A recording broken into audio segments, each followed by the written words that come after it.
আজ সঞ্জয় রায়ের সাজা ঘোষণা শিয়ালদাহ আদালতে। তিলোত্তমা ধর্ষণ খুনে দোষী সাব্যস্ত করা হয় সঞ্জয় রায়কে। শিয়ালদাহ আদালত চত্বর থেকে সরাসরি রয়েছেন আমাদের প্রতিনিধি প্রীতি পাত্র। প্রীতি, আজ খুব গুরুত্বপূর্ণ একটি দিন, আজ সঞ্জয় রায়ের সাজা ঘোষণা করা হবে। নিরাপত্তা সংক্রান্ত কি কি ব্যবস্থা নেওয়া হয়েছে শিয়ালদাহ আদালতে, তোমার কাছে শুনবো। একেবারেই দেখো, শিয়ালদা এবং তার আশেপাশে সমগ্র এলাকা মিলে কিন্তু 500 পুলিশ কর্মী মোতায়েন রয়েছে এবং তার পাশাপাশি শিয়ালদা কোর্টের ছবিটা তোমাকে দেখাবো।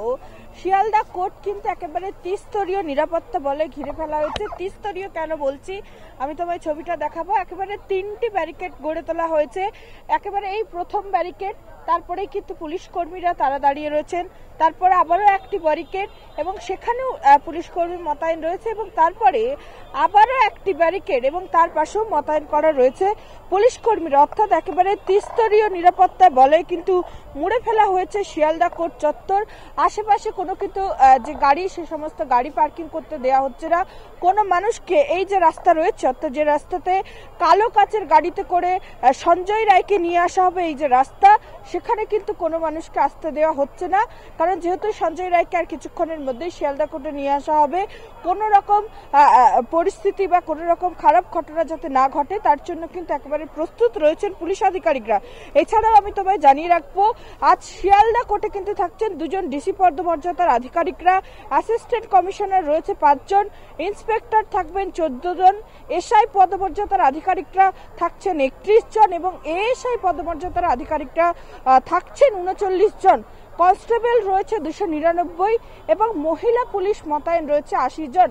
সব মিলিয়ে একেবারে যেটা আমরা পুলিশের সূত্রে জানতে পারছি, একেবারে এই শিয়ালদা এবং শিয়ালদা আশেপাশের যে সমগ্র এলাকা, সেখানে কিন্তু 500 পুলিশ মোতায়েন করা হয়েছে। কারণ একটা থেকে আমরা জানি, জুনিয়র চিকিৎসক, অভয়া মঞ্চ এবং জয়েন্ট প্ল্যাটফর্মস অফ ডক্টরসের সদস্যরা যেমন এখানে তারা অবস্থান বিক্ষোভ করবেন, তারা প্রতিবাদ জানাবেন, অন্যদিকে কিন্তু বেশ কিছু মিছিল রয়েছে, কংগ্রেসের একটি মিছিল রয়েছে।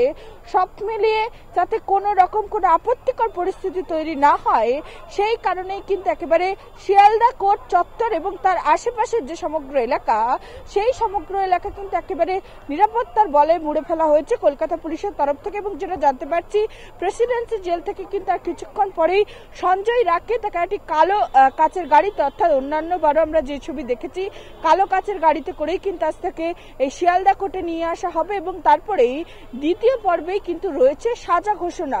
অর্থাৎ যদি সর্বনিম্ন হয় সেক্ষেত্রে যাবজ্জীবন কারাদণ্ড এবং সর্বোচ্চ, যেটা আগের দিনই বিচারক তিনি জানিয়েছিলেন, মৃত্যুদণ্ড। তবে আজ সঞ্জয়ের শেষ পরিণতি কি হয় সেই দিকেই কিন্তু গোটা বিশ্বের নজর। কারণ যেভাবে আরজি করের ঘটনা সামনে আসার পর থেকে শুধুমাত্র আমাদের দেশ না, গোটা বিশ্ব জুড়েই কিন্তু প্রতিবাদ কর্মসূচি করে উঠেছিল, গোটা বিশ্ব জুড়ে উঠেছিল জাস্টিস ফর আরজি করের স্লোগান। তার শেষ আজকে না হলেও আজ কিন্তু যাকে মূল অভিযুক্ত হিসেবে চিহ্নিত করা হচ্ছে সেই সঞ্জয় রায়, তার আজ সাজা ঘোষণা। অর্থাৎ তার শেষ পরিণতি কি হয় সেই দিকেই কিন্তু সবার নজর। স্বর্ণালী, অনেক ধন্যবাদ তোমাকে প্রীতি। শিয়ালদাহ আদালত থেকে সরাসরি ছিলেন আমাদের প্রতিনিধি প্রীতি পাত্র।